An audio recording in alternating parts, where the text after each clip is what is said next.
This episode of the My Latin Life podcast is brought to you by Bitrefill. Bitrefill is the best way to spend your crypto in Latin America. Purchase gift cards or mobile refills from more than 3,500 brands in 186 countries instantly, safely, and privately. Visit bitrefill.com for more information.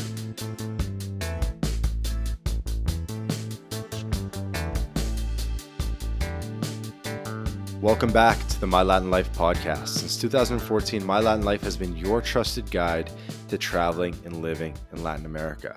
My guest today is Jack Pitman. He runs a YouTube channel called Jack Pitman Nica, dedicated to expat life in Nicaragua. Jack, how's it going, man? Hello there. It is good to talk with another person. It's going well. It's good to talk with another person as well. Jack, you got recommended by my audience. I was trying to think of more podcast guests because I'm practically running out. I've done 100 plus episodes, and someone recommended your channel. We haven't done too many episodes on Nicaragua yet, so we're definitely looking to get more insider info on an expat's perspective on life in Nicaragua. Are you calling in from Nica right now? Yeah. I've lived in Nicaragua for a while. It's been I think I first came here 6 years ago, and I've been living here for 5. Wow.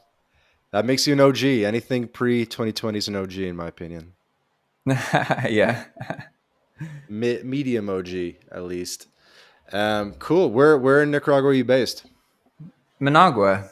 So when I first came here, I lived in more touristy area, San Juan del Sur, which is imagine a college party town, except just all the time, and there's no college and there's beaches. That's that's what it's like there. It's like its own bubble, totally different.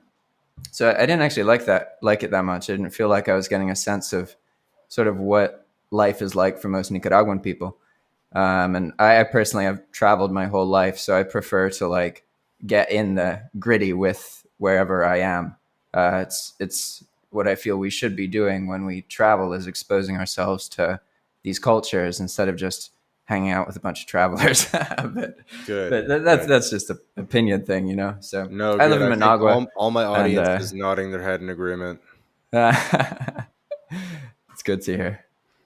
Managua is interesting though, because you could have done Granada or León or maybe Esteli, something like that, but you've done the big city. Yeah, I mean, so I should be clear that in my work and when I speak with people, I speak with people who are much older than me. Normally, I came here when I was 27, 28, but the vast majority of my clients and the people who actually watch this content, from what I understand, mostly they're part of this huge generation of people who can't really afford to retire in the developed countries. And every year, starting 4 years ago, we entered the retirement crisis. So it's basically when all the baby boomers are entering retirement age, and it's putting a huge financial strain on the Social Security system. But everyone knows this, right? We've been told that it's going to collapse and all this. So it's basically, when I left the U.S., things have been so expensive that retiring was problematic for most people. People were having to accept that they weren't going to be able to retire when they expected, or they weren't going to be able to retire where they wanted to, or as close to their other family as they wanted to. This is sort of the reality of, as far as I know, most American people who are of retirement age. So I'm just bringing this up because I usually speak to that perspective, the perspective of being an expat, being a person who's lived your life, you've had a career, you've done whatever, and now you're trying to find a place to live a simpler life. But I just say that because for me as a person, this is where I started my life. So it's very different in that way. Personally, for me, I want to raise a family in Nicaragua. I'm a person who's have seen so much. How do I put it? When I lived in the U.S., I heard a lot about freedom, but in my experience and the way I saw people live, they didn't really have much freedom. I didn't have much freedom. I couldn't provide for someone. People didn't really care about me romantically unless I had a car and like a decent job. And if that fluctuated, my like romantic prospects fluctuated. It was just totally different. That was when I came to Nicaragua. It was like suddenly I could just exist, and I just need to earn a couple $100 to solve problems. I don't need to earn tens of thousands of dollars. There's so much less pressure in Nicaraguan society from like the locals to be like a career. Most people here are like, you have a job? Cool. They're like, that's awesome. Like people's moms, they know I'm a YouTuber and stuff, and they don't think less of me. Whereas where I'm from, it's like, oh, YouTube's for cat videos. Like my family asked me, they're like, how do people even earn money from you? Like they don't even like they think it's like cool, but they don't like they're not like, wow, that's really cool that you're doing that. Good job. You know what I mean? But Hmm. it's just different. And I say Nicaragua, but I think in general in Latin America, it's easier to find people who are just, more sort of there. So let's definitely continue on these themes of the freedom and also of the retirement crisis. Excellent, excellent topics. Before we do, just because I don't know too much about you yet, Jack, where is your accent from? That's complicated. I was born in Sri Lanka to an English father and an American mother. Huh. So I lived in the US for like 10 years in the middle of my teenage years. So that's where most of my accent developed. But it's a hodgepodge of all sorts of crazy stuff. Ceylon, Yeah. Yeah, I was born in Colombo. Colombo. Interesting. Yeah. Do you have the Sri Lankan passport or? Sort of. I have like expired passports, but the way it works is you have to claim your citizenship by the time you turn 18. Otherwise, you just sort of lose that stuff. And it's really weird, honestly, in my situation, because countries in general don't. Well, okay, I'm a US citizen, and the US hates it when you have multiple nationalities. They don't really. Like, whenever we traveled, we just act like we're a US citizen when we're in the US, and then everywhere else in the world act like we're British. And that worked well. Okay, well, British American's a good combo. Arguably, almost the best combo. Very cool. Reminds me of this totally random, but Sir Christopher Ondaatje. Do you know who that is? He's like a famous Canadian explorer. The name sounds familiar, yeah. Yeah, there's the That mid Atlantic accent. yeah, I'm pronouncing it wrong, but cool, cool. Yeah, I've kind of anyway. So retirement crisis. Tell me more about this because I kind of want to crack into this market a little bit more, to be completely honest and selfish, because a lot of the audience that I deal with is younger guys, it's digital nomads, it's people who are working online, doing well. They want to go to Colombia, they want to go to Mexico, blah, blah, blah. And I Yeah. know that there's a The big group shopping. of retirees that can't afford to retire in the US. We've talked about it a little bit on different episodes of the podcast before, just because the cost of living is so high and you can't get there with Social Security alone. And most people just, these days they say you need what, over $1 million liquid to retire, whatever it is. And most people Yeah, just, it's obscene. Eight people just, lifetimes in Latin America. yeah, people, exactly. So people just don't have that. And I think it's going to become a bigger and bigger thing to retire in Latin America for the lower cost of living, simpler life. So would love to just hear more about what you're seeing. Yeah, so I can just share my perspective basically. And so I'll share what I thought first that was wrong. So like I got into the online earning world, and at first I was like, all right, when I'm consulting with people and teaching people stuff, it's going to be young people who are reaching out to me. That's what I thought, because I was like, well, I'm using a computer, I'm using these new technologies. It's going to be young people.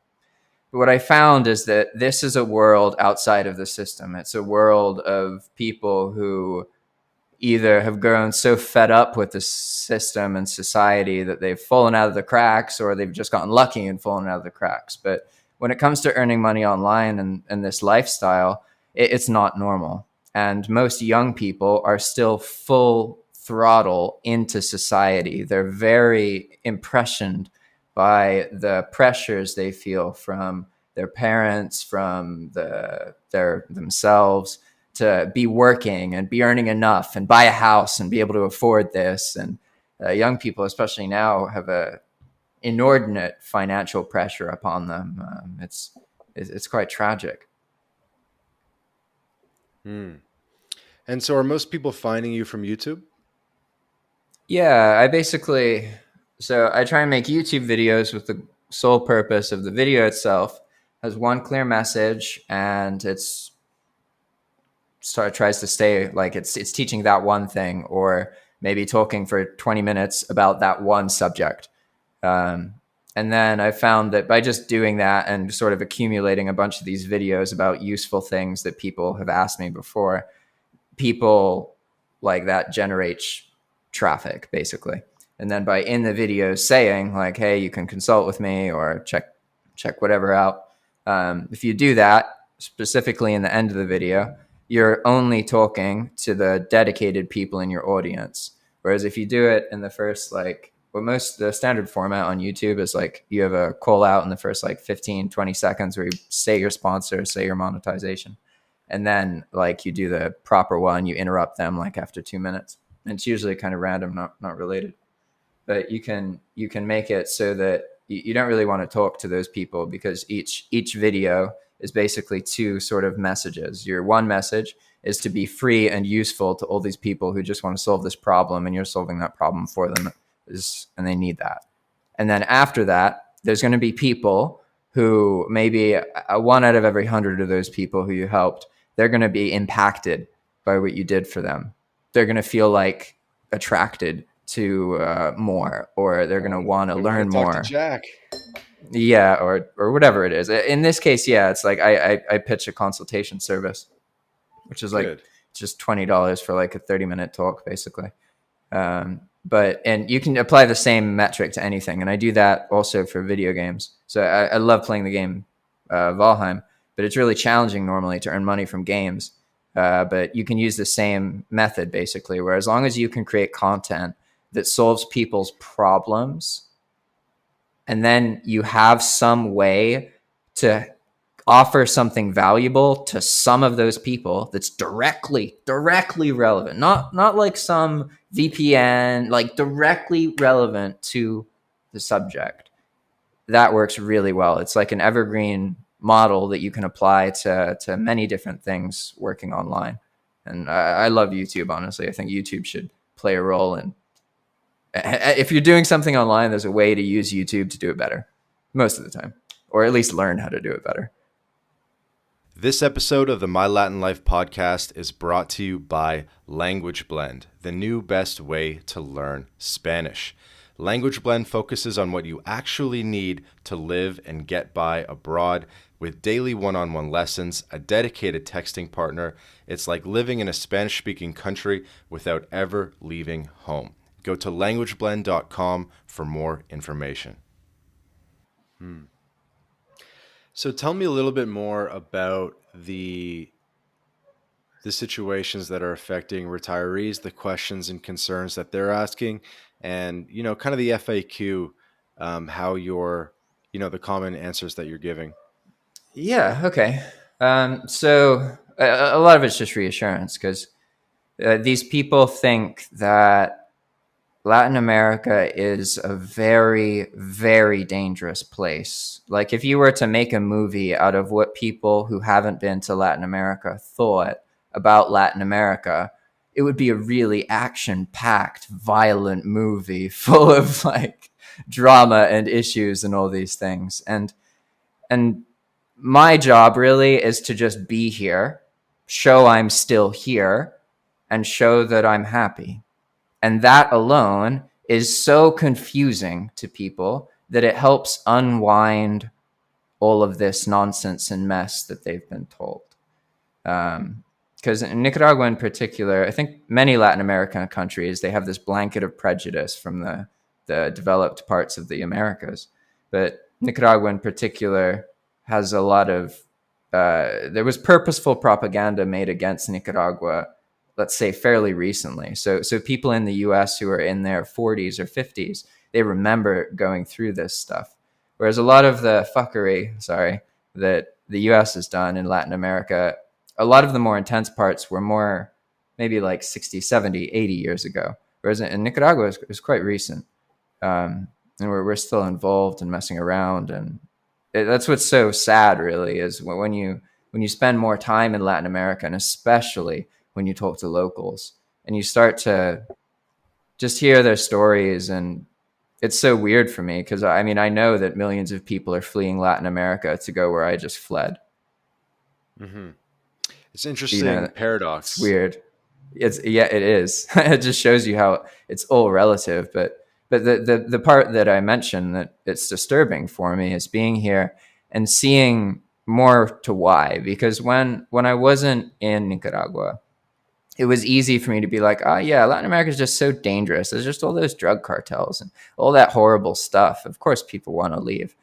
Um, and I underestimated our own country's militias, so to speak. I didn't realize that's not just purposeful, but that's not just in the past. That policy continues to this day. We still have a country, the U.S., that actively seeks to undermine progress in Latin America. There's horrific sanctions in various places in Latin America that do nothing but harm people.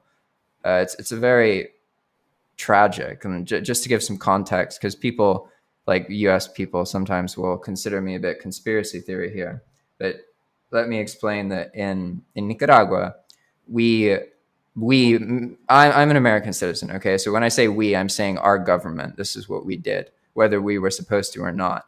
We were found guilty by the International Court of Justice on 5 cases. Okay, just this is just one part of a huge series, decades of events unfolding. But this happened in the 80s, the late 80s. I think the case closed in like 87, something like that. So get this, we were found guilty by the International Court of Justice and we vetoed it. And then anytime a Nicaraguan politician brings that up, that we were found guilty by an international court of mining their harbors, instilling terrorism within their populace, distributing training resources that show like outright terrorism, not like light terrorism, like find somebody, kill them, blame the Sandinistas. We distributed training resources documenting that kind of behavior. So we it's hard to make the case against us once you actually, or for us, once you learn the history and you look at the resources and the manuals. Like you don't even have to read books. You can just look at what we gave these people. Read it. You know, it's Right, horrific. right. So the U.S. does mess up stuff. I guess the real question is, do the Nicaraguans hold that against you, or do you find that they hold that against gringos, or are they kind of over it? No, no, not at all. And that's the thing that's so interesting about it is that for the most part, the Nicaraguans I've met are the most pro-U.S. people I've ever known. So that for me, that's heartbreaking because I come from the U.S. and I know what my country's done to them, and I know what we currently still are interested in doing. I've lived in Saudi Arabia. I've lived in many different countries. I've been all over the world, and I'm not really as easily fooled by these things, let's say. But the reason I bring this up is because this is a huge part of retiring into Latin America. The main thing is this reality that you will encounter, either you'll either consider it propaganda or truth or whatever. You're going to encounter a lot of aggression towards you being in Latin America. It's very hard for people to make that jump from living a normal life in the U.S., never leaving the country, to then moving right into Latin America. And so I mention all of this stuff about the propaganda and everything because you sort of have to know about this. Because if you don't, you're going to turn around and leave Latin America. And it's important to understand from a retirement perspective, the majority of retirees who go retire into Latin America return. We're talking about like between two Return thirds to of the the time. U.S., return where they're It, from.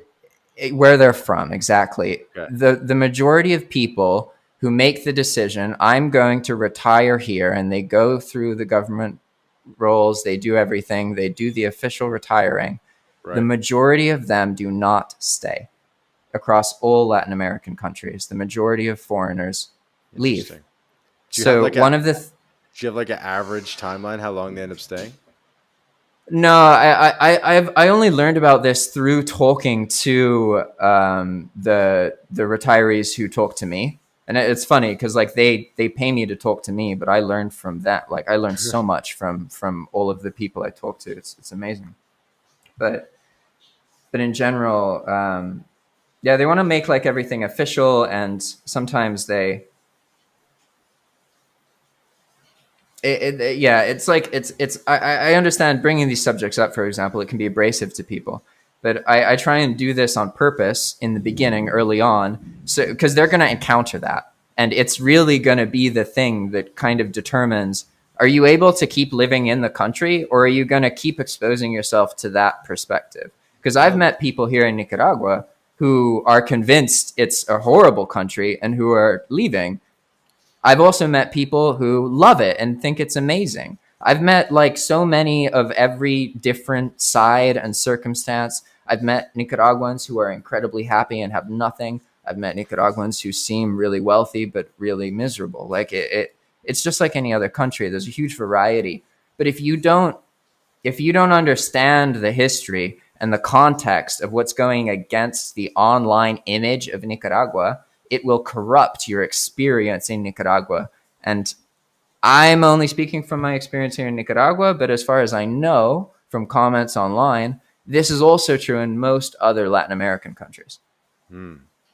This is good. This is the raw stuff we want because really a lot of my fan base at My Latin Life, what they like about what I do and the reason they trust me is because we really give it to people raw.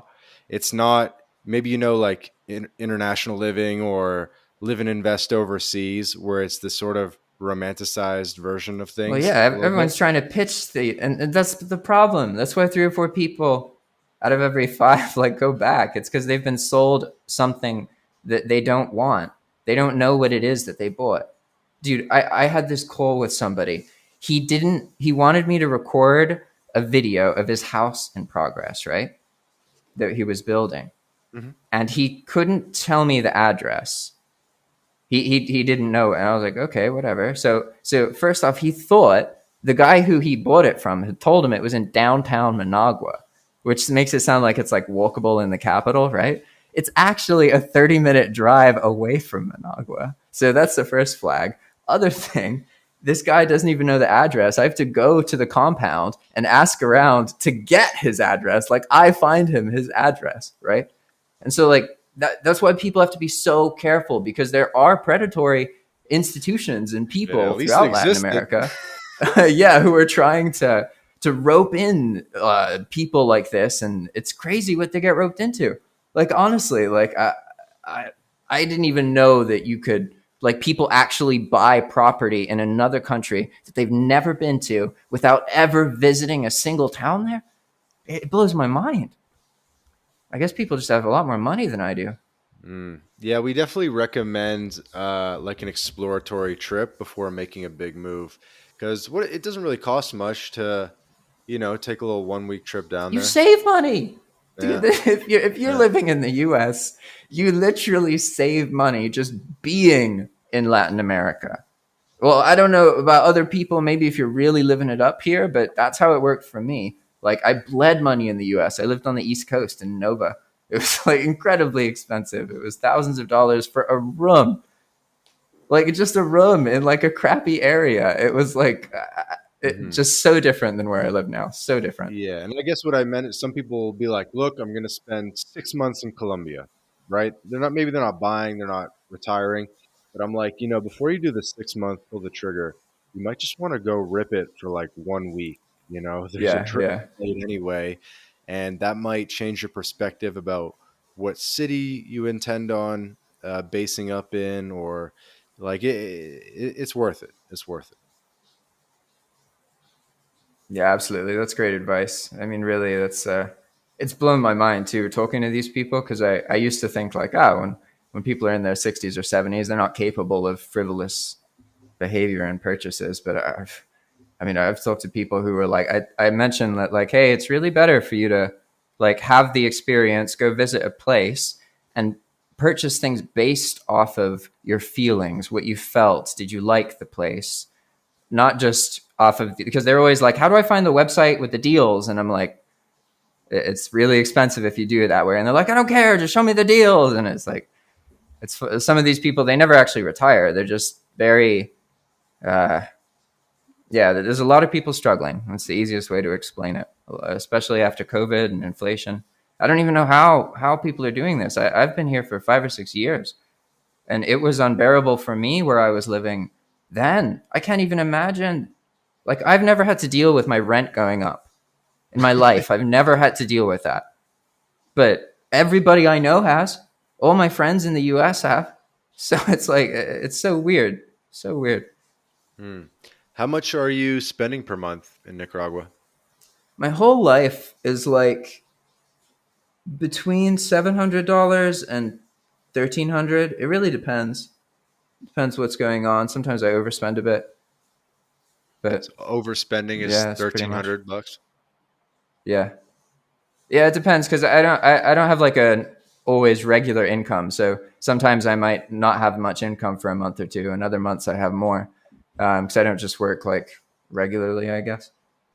So Hmm. that obviously influences how I behave. How much are you paying on rent? $325 for a fully furnished 2-bedroom house with like a yard that's big enough for me to grow stuff and practice permaculture and have chickens. Full house. Yeah, yeah, I love it. I love it so much. Like the thing that was missing from my life before was plants and animals. I'm so happy. Like I can be around unhappy people. It doesn't matter. I just have the things that bring me joy and fulfillment and make my life feel worth living. And it doesn't matter what happens or who I lose or anything because this experience has been so enriching. It's shown me what humans are supposed to feel. Like we're all like, have you ever seen those things with eggs and chickens and they're all in cages and it's all horrific? That's how I look at most people. We're like that. We're so sick that we think that all these diseases and these things happening and the way we all die is normal. But it's only like that because we are in this thing that makes us sick and takes from us and takes and takes and takes until we die. And the irony is, unlike chickens, you can just leave. Like you can just change your life. You can go do something else. You can meet other people, right? But it's really tragic, especially once you sort of get out, so to speak. You're cursed. It's just like Plato's cave. He says that you see the light, and then you go and you try to share it with people, but they're like, no, no. And it's such a bizarre experience to have this profoundly powerful, life changing thing that just like for me personally all of my troubles were separated from my generation, essentially. Like now, all of this stuff I learn about, I know about because I watch YouTube videos and I call my friends in the US. If I didn't do that, I would have no idea about any of the crises or cost of living or any of that stuff. No clue. It's just so chill here. And like, as long as you're able to be in your house, like if you're a person who needs to go out all the time and you like to not stay at home at all, then maybe it doesn't work. Maybe that's why this works for me because I love to be at home and make YouTube videos and leave the house once a day to like go get lunch or groceries or something. And it's a really happy life for me. But I say this with a grain of salt because as you mentioned, there's a lot of content online that's hyping people up, getting them to be like, yeah, you're gonna love it, you're gonna love it, you're gonna love it, you're gonna love it, pay me, and then they bounce. Hey guys, quick interruption to tell you about Bitrefill. Bitrefill is the best way to convert your crypto into gift card balances. These are gift cards that you can spend at hotels.com, Airbnb, Nike, and many more. You may remember Joel Valenzuela, previous podcast guest. He's been living on crypto exclusively since 2015, and he's a big consumer of Bitrefill. And so I asked Joel, I said, what do you like most about Bitrefill? He said that he likes the instant delivery, the precise amount so that you don't have to juggle a lot of gift cards, and he loves the global selection. Nobody else has this much selection of gift cards, over 10,000 gift card options across hundreds of countries. Go to bitrefill.com to sign up. And you can also use the code MyLatinLife for 10% back off your first purchase. Go to bitrefill.com for more information. And So then the we've done a bit of that. person's, Let's keep working through the FAQ, because some of the audience will know International Living, Live and Invest Overseas. They're kind of these like websites slash newsletters, really mostly for retirees, and to kind of be like, better life in Nicaragua, better life in Portugal, whatever. yeah. And I think they do a good job in a lot of ways, but they definitely don't emphasize the cons enough, and it's just all pros, pros, pros. And So let's kind of like work through the pros and cons, or the FAQ, a little bit more. Where do you want Yeah, to sounds good. where do you want to start next, or go next?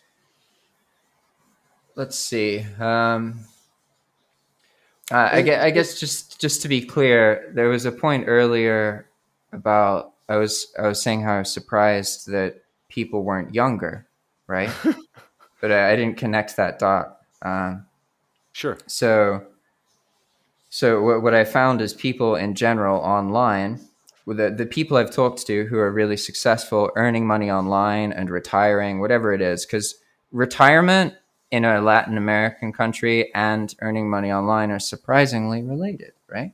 So when I talk to these people, what I found is that um, they're much older, and they've oftentimes been through a lot. And what determines, at least from my perspective, just to close this point, what determines whether they're happy with their lives in Latin America or in the retired place seems to have more to do with how unhappy they were where they lived before, if that makes sense. So, like, if Hmm. they were already pretty happy and they're trying to retire into Latin America, chances are maybe they're going to come back. But if they were really miserable, looking at other people feeling like everyone had so much more freedom and money than they did, they might be quite happy in Latin America.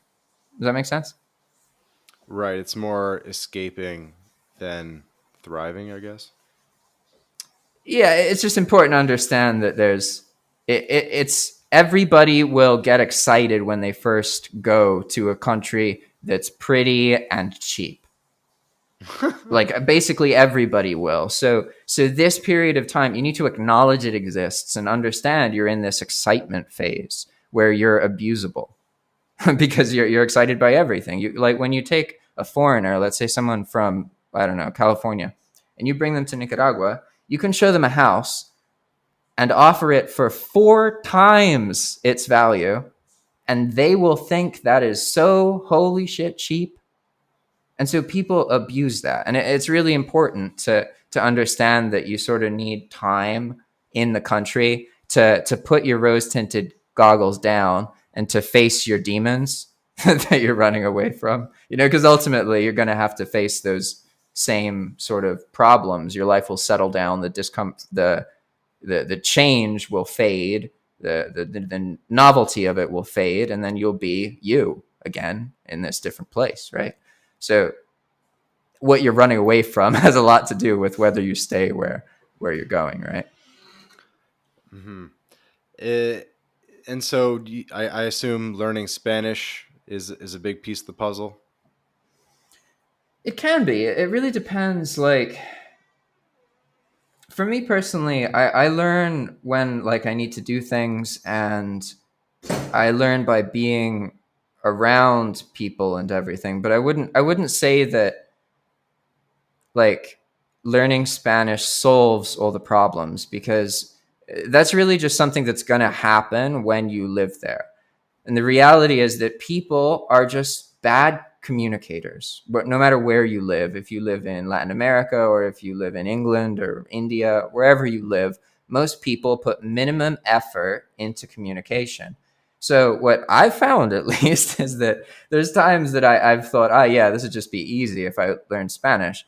But then I learned the Spanish, and I find that even when you can communicate, there will always be these kind of recurring problems. Like in my life, for example, because I'm very obviously foreign, people, local Nicaraguans, will often assume I know nothing about plants or fruits or anything to do with that. And it's just one of the examples of how they have these sort of stereotypes, right? And they'll apply them to you, and sometimes very intensely. Like I have birds, right? And so sometimes I'm walking around and I find fruit outside and I pick it up because I feed it to the birds.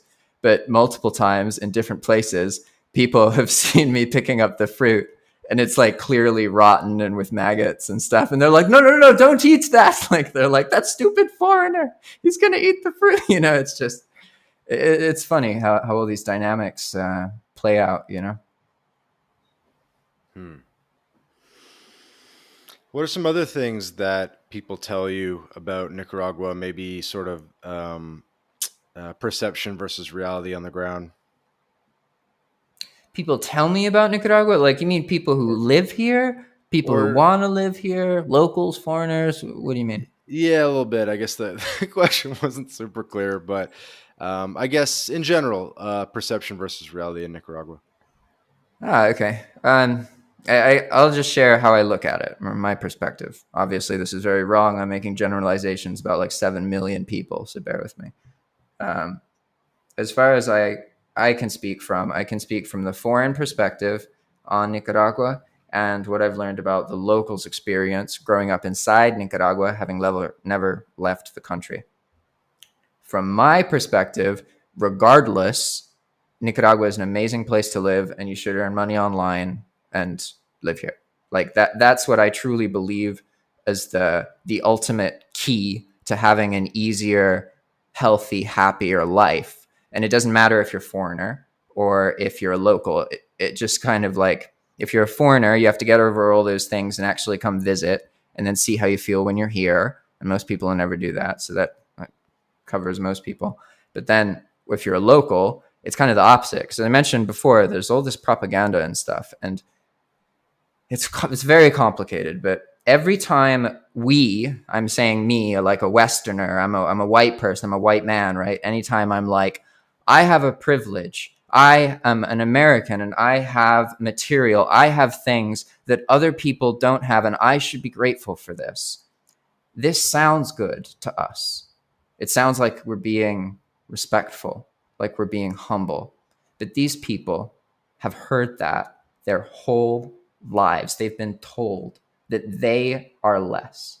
They weren't told that directly, but every single opportunity for any media or any movie that they saw, it was white people, Western, English, American stuff doing this. And so the propaganda is very, very powerful, especially in young Nicaraguans. They have no sense at all of what the U.S. has done here. Really, like no sense. And for most of them, they look at me and they're like, "Why are you in this shithole country?" They don't get it. Like they can't. They see that I'm smiling and happy, and they're not. I'm not treated bad at all. I'm treated very, very well. Nicaraguans are really friendly with me, even like strangers, police. Like honestly, I'm treated really, really well here. But that being said, there are these interactions where I can tell they're genuinely confused. They don't understand. And to add some nuance to this, these same similar interactions I've had with people, I'll look them in the eye. And I've told Nicaraguans, like in Spanish, that you can find a job online paying $5 an hour, working part time, and that's actually quite easy to do. That's not a thing you need to be very skilled or talented or useful to do. And for them, they're like $5 an hour? No way. Impossible. Way too much money. They look me in the eye and they tell me, no, nobody will pay us that. We're Nicaraguan. You don't understand. You don't get it. We're inferior. They don't say the inferior part, but I know that's what they're feeling. And it breaks my heart for me to Limiting be able beliefs. to just come here and have such a beautiful life and to be treated so well. And for the very people who make this country and who made the circumstance that has made this bubble that I live in, their young people they hate it. They hate their government. They hate their parents. and it's just so sad. Like I wish we were better, you know, like this democracy and stuff. I wish we were diplomatic. I don't care about democracy. I just wish we talked and we were honest and we said sorry. Hmm. You know, like Jesus, what kind of family values do we get from our government? I've learned that all you have to do is just keep getting a credit limit increase. It doesn't really matter if you don't manage your finances properly, and just join the military and grow that, because it doesn't really matter if you're contributing to foreign problems. You'll never really have to deal with that, you know, and it's just like, it's just sad. I won't go too much into that, but I get sad about these things because of how happy it feels. Unfair, like it feels wrong that I'm able to be here and be so happy, and the very people that are here, like they could do exactly what I do. They can earn money online. My YouTube account is in the identity of a Nicaraguan person. Like I know with damn certainty. I've set up payment accounts for Nicaraguans. I know with absolute faith that it's totally possible for them to earn money online, and that it's actually more likely for them to succeed versus a US person, because a Nicaragua person only needs to bring home $100 to show their family, and their family will get on board and can support them. But an American cannot do that. A US person can't be like, hey, I earned $100 selling stuff on eBay. The mom's not going to be like, all right, drop out of college and you figured it out. You know, like Right. The it's bar's a very little different. higher. But everyone has limiting beliefs around this. You know, Oh yeah, we all people do. earning 60K think earning 100K is impossible. People earning 100K think earning 500K is impossible. So, yeah, we all have weird numbers in our head that are almost impossible to overcome. Um, Yeah. Yeah, there's always a reason, right? Jack, tell me about the freedom. In what ways are you more free in Nika than you would be in the US? It has a lot to do with my interests, to be honest. Like I'm a person who likes, okay, I like playing video games, I like growing plants, and I like taking care of animals. I want to study permaculture and make food forests and finance that, and that's what I love to do. I didn't even know about any of that when I lived in the US, because I couldn't ever afford to have a house or a place that had land to the best I ever got was when I rented a room in a townhouse, and that townhouse had like a basement that the person would let me use the yard in to garden sometimes. I just wasn't around. I wasn't in the environment. I couldn't even legally have chickens, which are what, if I look at the past 2 years of my life and I ask myself, what's the single thing, the sort of decision, so to speak, I made that brought me the most joy, happiness, and fulfillment? It's getting chickens. Like, I know that sounds ridiculous, but it really has helped me a lot, having these things to take care of and seeing how all my food waste is no longer waste. It is now eggs and fertilizer for all the plants that I love to make. It just removed all the organic waste from my life. They're really fascinating creatures. And again, this is just all stuff that for me, I'm not a landowner. I'm a renter. I'm someone who lives paycheck to paycheck. I'm not somebody who's figured out my life. I'm a young person who's taken a gamble that I'll never retire. So I may as well set up a day to day life that I'm happy living until the day I die. I'll work an hour or two every single day for the rest of my existence. And I'm okay with that. I want that. But in order to do this, in order to set this whole life up, I needed all these resources. I needed all this free time. I needed all this lack of pressure. I needed all this support. Didn't have the support, but if you isolate yourself, it doesn't matter. You can support yourself, you know? And all these things couldn't happen when I lived in the US because I had to work so much. Like you don't, it's impossible to describe what life is actually like to somebody who feels that they must work 50 or 60 hours a week. Because at the end of the day, I know a lot of people will be like, no, there's reasons to work. And don't get me wrong, there are reasons to work. But life is short. And it seems remarkably foolish to work for these companies. Let's say, I mean, I'm not saying all companies are bad. They're not. but it seems odd for me that we're willing to give up the best years of our life, spend more time with our coworkers than with our family, the people we love, our friends, or ourselves, and then retire when we're dying of heart disease. And it's like that's the picture. That's what's happening, and it's not changing. We're not going to solve these problems. If we were going to, they probably would have been solved in the past 50 years they've been happening. They're not even acknowledged. So it's just this, it's intense. It's hard to keep track of. That's awesome. That's awesome. And so one more time, why are you in Managua instead of like a smaller town where you'd have even more nature and things would be even more chill? Oh well, I do want to like, this is my staging zone, so to speak. So I can accumulate everything and like resolve my personal demons and all that, and then get a permaculture property where I actually purchase the property. But that requires money and diligence and all these things, right? Okay. What's So this is permaculture like my again? place. Permaculture is like, it's like the answer to everything. But what you think of as farming isn't farming. It's just monoculture. It's a one Uh, specific method of highly destructive farming that destroys the planet. The irony is that you can actually farm and get loads of food and not fuck the planet up. And that's what permaculture is. okay. So It's you got basically like a a way lime of, tree and a mango tree, and that's the I idea. imagine that, but instead of just mentioning 3 plants, there's 100 plants in that little 4 square foot area. Like, you pack in permaculture, you pack so many plants into the situation that it's impossible for something else to grow. So that's how you control it. There's no room. So it's impossible for the weeds to be there. Where Uh, would they grow? There's already vines there. There's already plants there. There's chickens that kill everything. Like, it's not possible.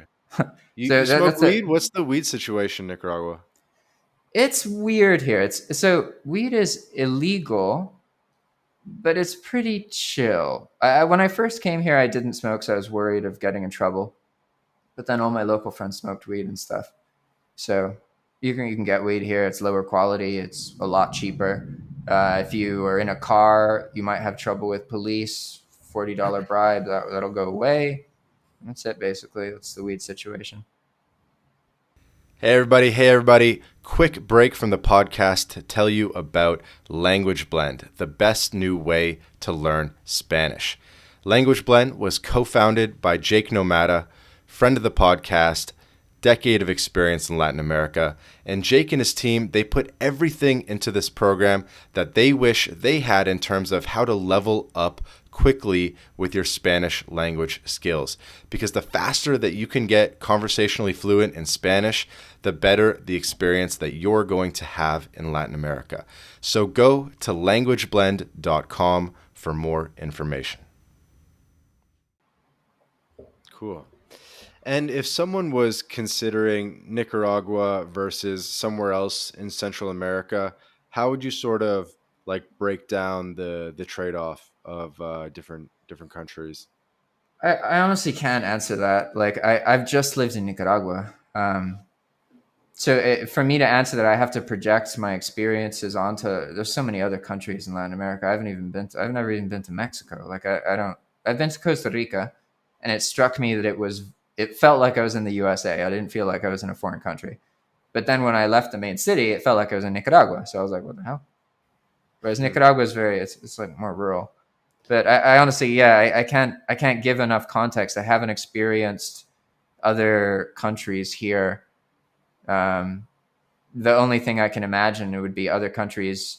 It's all about your relationship with the propaganda from that country, how that makes you feel. So if there's less propaganda from that country, maybe that's easier for you. And Nicaragua is a country with heavy, consistent, even to this date, propaganda. So Let's talk that about that because alienates I a lot think of that is people. related because all the other countries in Central America are sort of similarly, I guess, more capitalist, you could say. And then Nicaragua has kind of like a different vibe where there's kind of a dictator and as you mentioned, there's a layer of propaganda. I know you mentioned it earlier in the episode.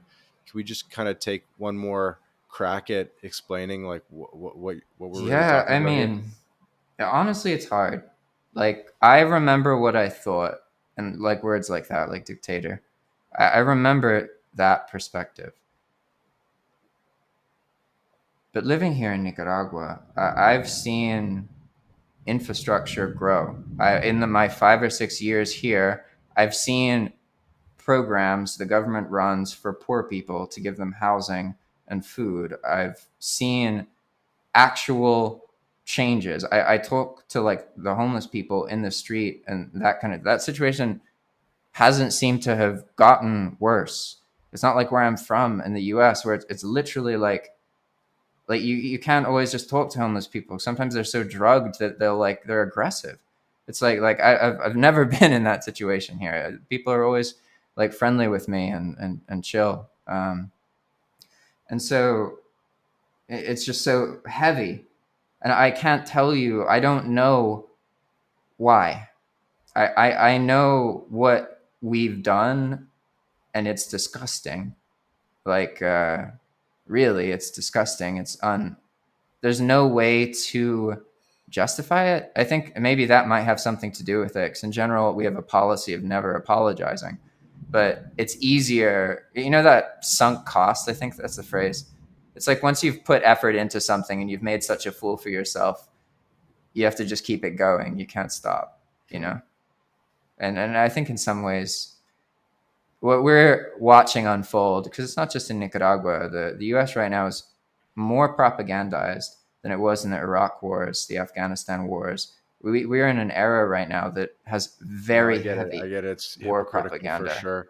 So It overall, is everything's pretty intense. chill, and you don't notice it too much, and or like Honestly, man, I consecutive over and over again, I learned about a government here that cared about poor people.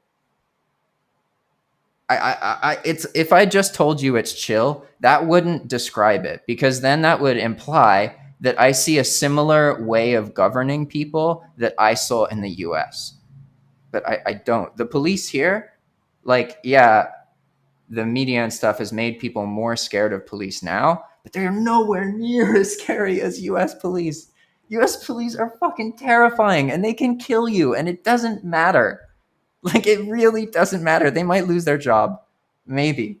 Like, that doesn't happen here. It's really, really rare. Police are not that violent. They're literally trained that you should never engage with another person alone, ever, ever, ever, ever. And I've even seen them arrest people, and they do not do that whole thing the U.S. does with like one or two cops in a car. Like, that is not a thing here. When they arrest someone here, they send fucking 15 police officers. They just surround the person, and it's impossible for them to, like, they can't even there's no way for them to do anything, right? And that's it, what I'm that's why I'm getting like this, because I'm witnessing maybe why the propaganda is so thick, because I've seen here that the poor people are happier. There are poor people, they have less material, and at first I was very shocked. But having lived in Wheeling, West Virginia, in the US, it's different here. There's not actually that much poverty in Nicaragua. There's what the West would call poverty. But when I say poverty, I mean like people who really, they can't afford to eat, they don't have enough, they're getting illnesses because they're not getting enough protein. Like, that is what I call poverty, right? Like, your life expectancy is really down because you're not getting the right food. Okay. Um, Here, living in the capital, I don't see that much stuff. I don't even own a car. I walk around. I visit. I lived in Bataola, which is like a cheap kind of, not dangerous, but it's like a place people don't want to live. Like, I lived with the people there. Like, I rented a house for like $100, and it showed me that people in general here are truly more peaceful. Like, yeah, there's more alcoholism, there's more problems, and if you look on the media, there's all this propaganda and crap. But if you look at the way people actually live, they know how to have a conversation. They sit in front of their houses at the cooler parts of the day in the afternoon and just let life come and talk to them if it wants to. Like, this is people in general, they're just more chill. Like, they're probably not going to show up on time. It's okay. Awesome. Awesome. Um, my episodes are typically a little bit longer, almost close to an hour and a half. Pretty insane. The thing is, I do have to go in like 2 minutes, as I mentioned to you before we Hey, start yeah, recording. you told me earlier. Yeah, I just say it on the recording because people are like, "Did he not like Jack? I was feeling that episode. Why did he cut it short?" I do have to go. My bad, because like this is a pretty sick episode, and I really like a lot of your perspectives. I guess I sound like a hypocritical Westerner that can't be white, No, whatever. no. I mean, you're talking to people. You're letting people share their stories and stuff. Like, Yeah. yeah, it's not. And of course, thank you so much for sharing your story, Jack. Really cool to get more intel on Nicaragua, and we'll have to have you back on the podcast or find ways to collaborate in the Yeah, future. I'm But happy. please Especially take a now, this minute. is more general, right? So we can figure out something more specific, or maybe if your audience wants something in particular, we could talk about. I love doing this kind of stuff. It's very enriching for me personally. Yeah, absolutely. We could do a whole episode on permaculture if you want. Nah. So, why don't you just take a minute and tell the audience how they can get in touch with you or anywhere that you would like to direct their attention to? Yeah, so I make YouTube videos just when I feel like talking about something. But I also have this course that's for free on YouTube. Basically, I have lived here for a while. I had been talking to retirees, and then I had this database of all the questions they've ever asked and anyone ever asked me on YouTube. And I just put it in a document, typed all the answers out, narrated it, and then added chapters and put it on YouTube. So it's this like 2 hour thing that you can just look at a table of contents and get the answer to exactly what you want. And it's stuff like okay, how do I pay my bill as a foreigner? Like, how do I find clean water? All this stuff that you think is hard, it's not at all. And that's the whole point of the course. It's like, any local Nicaraguan person could do this, but they just think they can't, and they think these things are normal. But foreigners are like, I don't know, there's nothing in Nicaragua. Meanwhile, Nicaraguans are like on their LTE on their cell phones with their Wi-Fi everywhere, and they're like, what? It's Good, funny. good.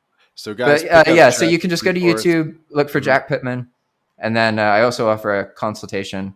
That's a paid service. It's $20 per 30-minute talk, and you can just go to Calendly.com/Jack Dermot Pittman. But if you want to learn more about that, just look for Jack Pittman on YouTube. You'll find it. Sick. Well, this has been another episode of the My Latin Life podcast. Again, my guest today, Jack Pittman, at Jack Pittman. Nika is the URL on YouTube. Thanks again for doing this, Jack. Appreciate your time. Yeah, it was a blast. I'm looking forward to our next one.